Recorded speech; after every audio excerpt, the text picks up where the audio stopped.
தித்திப்பான வணக்கங்கள். நீங்கள் ஆவலுடன் எதிர்பார்க்கும் கொங்குநாடு மெட்ரிக் நியூஸ் எக்ஸ்பிரஸின் இந்த வார சிறப்பு பார்வை. செய்தி வாசிப்பாளர் சே சஞ்சுஸ்ரீ. 13/2/2025 வியாழன் அன்று மழலையர் வகுப்புகளுக்கு மாத செயல்பாடுகளாக ப்ரீகேஜி குழந்தைகளுக்கு தமிழ் கதை கூறுதல் மற்றும் எல்கேஜி குழந்தைகளுக்கு ஆங்கிலத்தில் கதை கூறுதல் போன்ற செயல்பாடுகளாக அனைத்து குழந்தைகளும் தன் அழகான மழலை மொழியில் கதைகளை கூறினர். 14/2/2025 அன்று யூகேஜி மழலை செல்வங்களுக்கு ஆங்கிலத்தில் கதை கூறுதல் போன்ற செயல்பாடுகள் வெகு அருமையாக நடந்தேறின.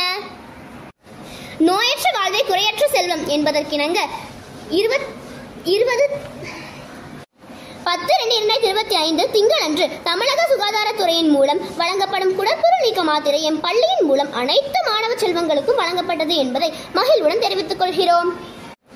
மனிதனுக்கு மிக மிக அவசியமான உடல் உறுப்புகளில் ஒன்று கண். கண் பார்வை என்பது தெளிவாக பார்வை இருந்தால் மட்டுமே செயல் தெளிவாக இருக்கும். எனவே எம் கொங்குநாடு பள்ளி பேருந்து ஓட்டுநர்கள் மற்றும் உதவியாளர்களுக்கு கண் பரிசோதனை முகாம் மூலமாக சோதனை செய்யப்பட்டு கண் மருந்து, கண்ணாடி, மாத்திரைகள் வழங்கப்பட்டன. நமது குழந்தைகளை பாதுகாப்பாக அழைத்து வந்துவிடும் ஓட்டுநர்களுக்கு இப்பரிசோதனை மிகவும் பயனுள்ள வகையில் அமைந்தது. அரசு பொது செய்முறை தேர்வானது 12ஆம் வகுப்பிற்கு முடிவடைந்த நிலையில் 11ஆம் வகுப்பிற்கு பிப்ரவரி 17ஆம் தேதியிலிருந்து 21ஆம் தேதி வரை நடைபெறவுள்ளது. மேலும் எம் செய்திகளை அறிந்து கொள்ள தொடர்ந்து இணைந்திருங்கள் கொங்குநாடு மெட்ரிக் நியூஸ் எக்ஸ்பிரஸ் உடன். நன்றி, வணக்கம். வீடியோ பாருங்க, மறக்காம சப்ஸ்கிரைப் பண்ணுங்க.